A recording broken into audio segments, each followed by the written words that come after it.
Today we're going to talk to you about obviously stimulus and response and what the space in between that. What that's really about is share ideas that you actually have the power within you to decide how you respond. And I'm going to start with really talking about how you then turn that into thriving and not just surviving in times of change. Because we know change is now, it's a constant, and it's actually in workplaces as well. There's so much change happening. It's very easy to become stressed, anxious around all those changes.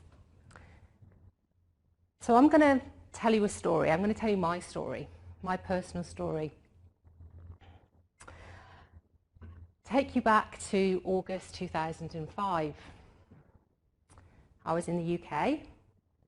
And I was actually enjoying a beautiful summer's day. And they do happen. If anyone's from the UK, we do occasionally get nice summer's days. And I was sitting in the garden with my family, holding my 3-year-old son and watching my 15-month-old little girl running around.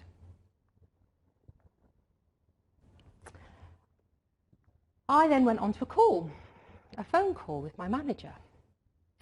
I thought, oh, she's just checking up to see how I'm going. No. There was a bombshell just about to hit me. I was told I no longer had a job. There was nothing for me to go back to. That was the last thing I actually imagined was going to happen on that day. I'd actually been really happy, obviously enjoying family, enjoying having the new baby, and obviously enjoying the weather too. My immediate response was anger, disbelief, those usual things that you get when something comes out of the blue, when you're not in control. I started to blame. I started to blame my manager, I started to blame the organisation, and among all the other things, it was actually felt really unfair. Because actually it had taken a bit of my enjoyment of having a new baby. And in that family circumstance, it invaded my privacy in that respect. And I felt really, really angry, as I said before. So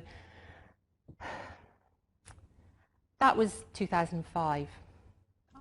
I fought for a little while and then moved on. I had other priorities. Forgot all about it. Arrived in Perth in 2007, settled in, found new friends, we all really going along, life was going great. 2009, sitting in a room with my then manager, who was fantastic, he was great, brilliant, we got on really well. And I can't remember what it was, but he said something, and I just burst into tears. And I was like, what the hell happened there? What's going on?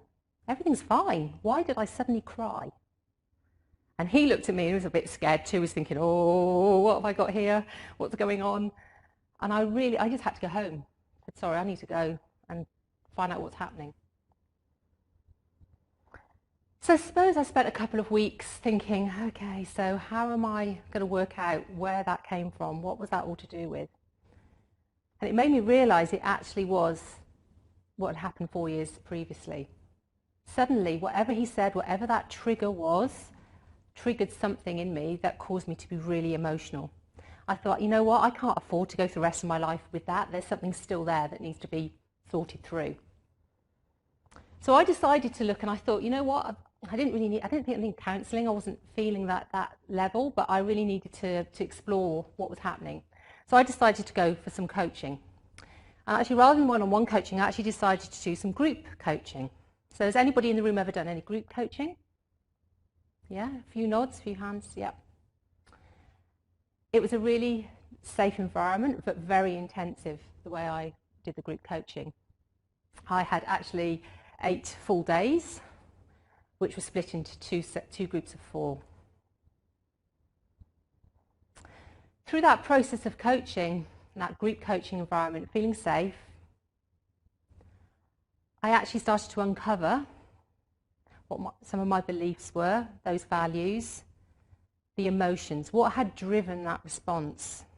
So it enabled me to really get more self-aware and understand what was actually holding me back, because at the end of the day, all those things were actually holding me back potentially in terms of maybe not being good enough, failing in some way. What was it? So I actually explored all of those things in a very safe environment through group coaching. And it was really powerful, because that's why I'm here actually on the stage today, because if I'd looked back probably to 2009, I would never have even had the confidence to come and stand and talk in front of an audience of total strangers. But by learning that and understanding more about myself, it's enabled me to take control back. So I no longer have that so much emotional response to something that, even a trigger I didn't even know existed. So for me, that group coaching exercise was actually transformational. So that's my story.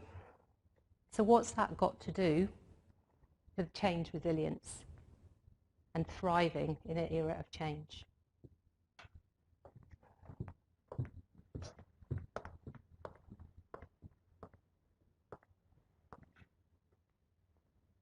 I'd like to invite you, as you're sitting in your seats, to get very comfortable and join me in closing your eyes and relaxing and remembering a time when you were in your personal power.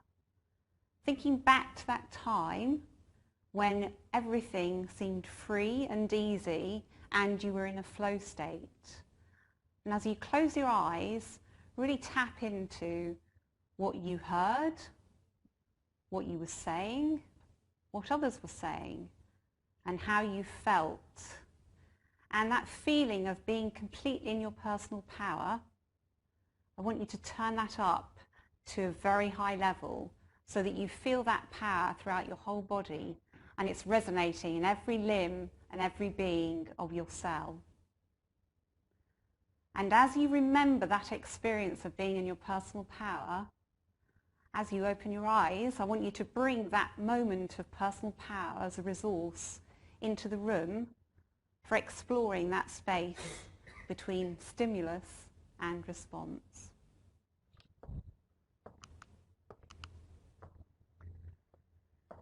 Has anybody heard of Viktor Frankl?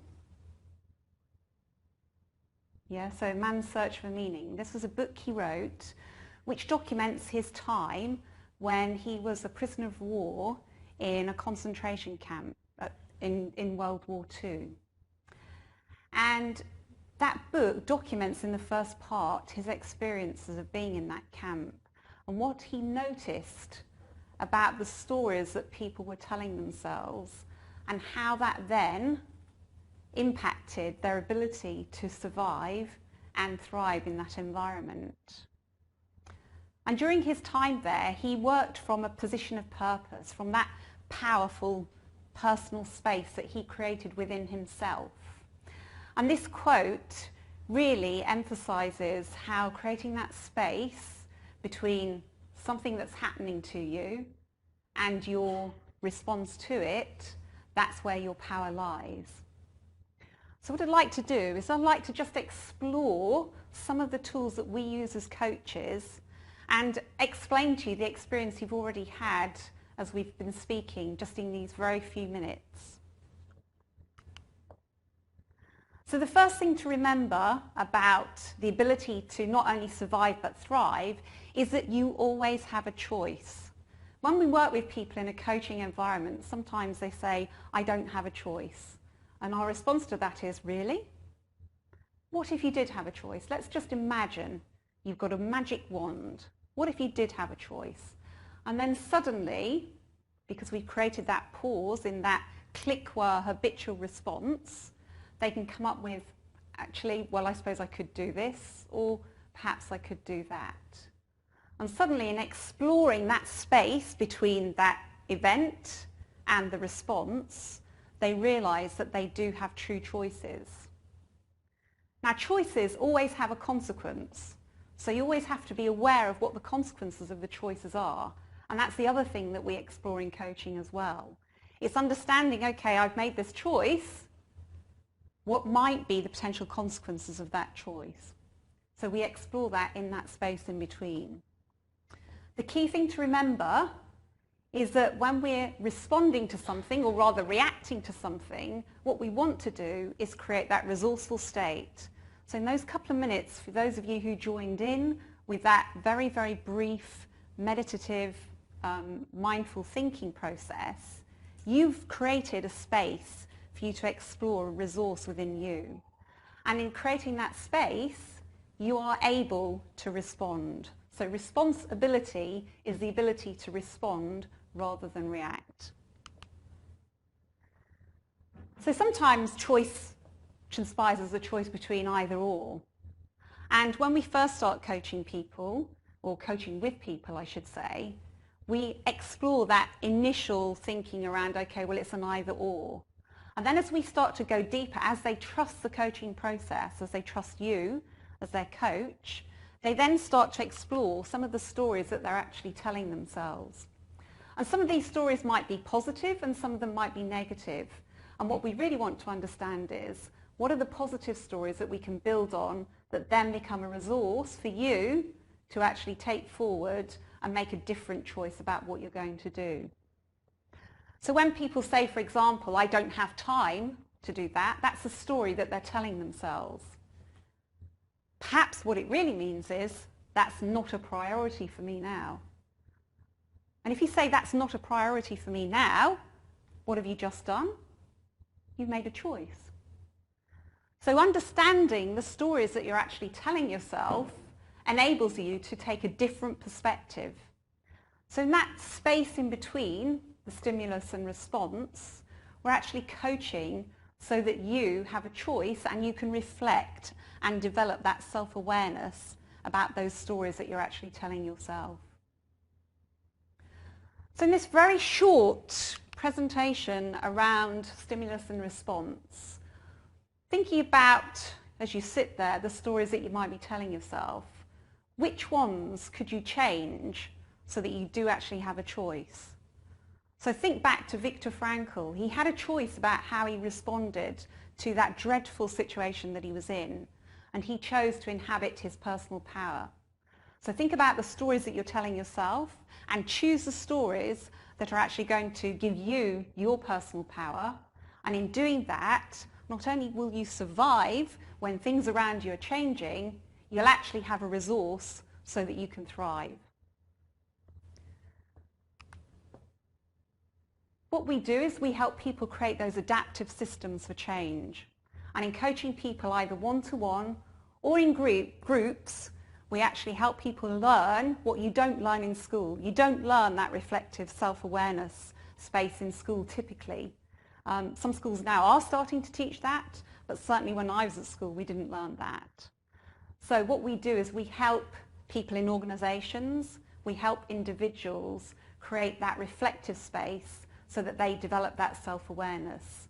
And so when you're given a choice, you actually stand in your personal power and you take responsibility and you own that choice. So there you have it, the space in between stimulus and response. Thank you for listening. Any questions?